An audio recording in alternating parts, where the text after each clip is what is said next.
ही भाजी तुम्ही भाकरी सोबत, भातासोबत, पोळी सोबत चांगली अतिशय खायला चविष्ट लागते. आणि तुम्हाला जर भाकरी सोबत भाजी अशी चुरून मुरून खायची असेल तर थोडीशी पातळसर करायची भाजी. हिमला कमला किचन मध्ये तुमचं खूप खूप स्वागत. आजची जी आपली भाजी आहे दुधी भोपळ्यापासून बनवलेली अशी डाळ भाजी आहे. आणि ही भाजी बनवण्याची सुद्धा एक वेगळीच पद्धत असते.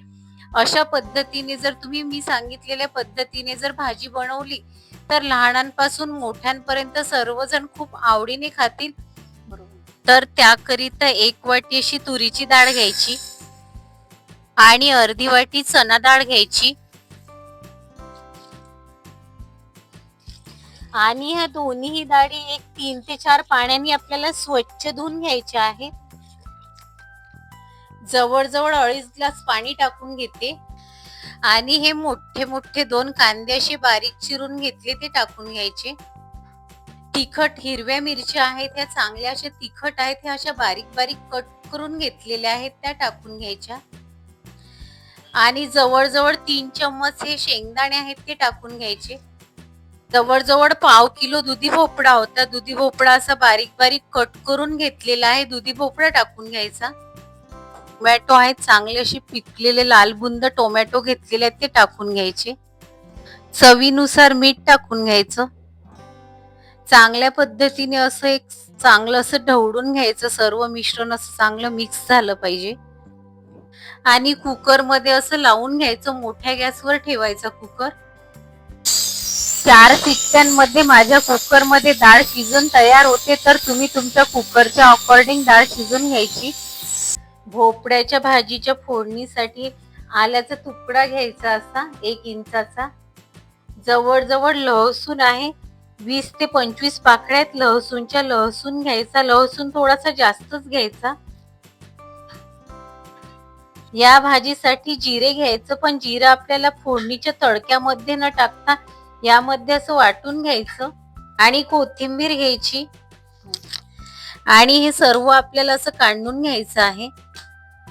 असं चांगला गार झाल्यानंतर बघा असं कुकर खोलल्यानंतर सगळ्या डाळी अशा चांगल्या शिजलेल्या आहेत. बघूयात आपण. बघा डाळ अशी चांगली चणा डाळ पण खूप छान अशी शिजलेली आहे. आता आपण लगेचच फोडणीची तयारी करून घेऊयात. जवळजवळ भाजीसाठी अशी 2 पडी तेल टाकून घेते मी. तेल असं कडकडीत गरम झाल्यानंतर 10 ते 15 हे मेथी दाणे आधी टाकून घ्यायचे या फोडणीसाठी. मेथी दाणे चांगले झाल्यानंतर जवळजवळ अर्धा चम्मच मोहरी आहे, मोहरी टाकून घ्यायची. मोहरी चांगली तडतडल्यानंतर जे आपण वाटण वाटून घेतलं होतं फोडणीसाठी लसूण, आलं, जिरे आणि कोथिंबीरचं ते टाकून घ्यायचं.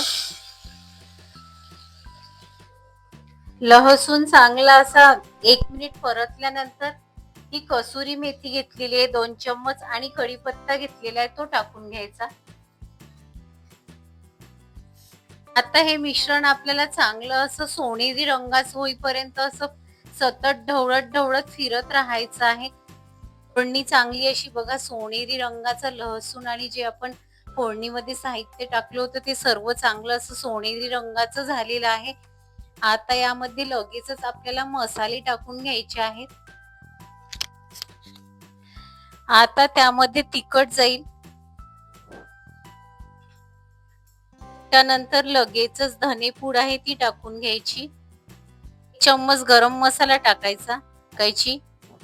आणि सर्व मसाले असे परतून घ्यायचे असे चांगले आपल्याला.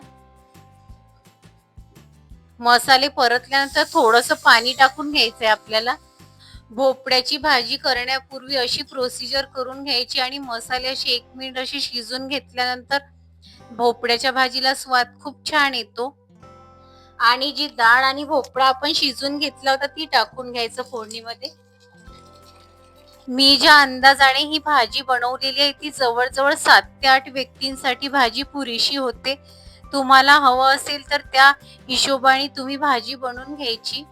थोडंसं मीठ टाकून घेते कारण मीठ मी डाळ शिजतानाच टाकलं होतं, तर मीठ थोडंसं असं बेतानीच टाकून घ्यायचं आहे. भाजीला सुवासही अगदी खूप छान सुटलेला आहे. पूर्ण घरामध्ये असा सुवास दरवडलेला आहे. भाजीला चांगली अशी खडखडून उकळी आल्यानंतर बारीक गॅस करून एक 3 ते 4 मिनिट भाजी आपल्याला शिजवून घ्यायची आहे. आणि भाजीच्या वेळेस एक काळजी घ्यायची आहे. आपण यामध्ये तिखटाचा जो उपयोग केला, यामध्ये आपण हिरवी मिरची सुद्धा टाकलेली आहे. तर तिखट थोडंसं बेतानीच टाकून घ्यायचं.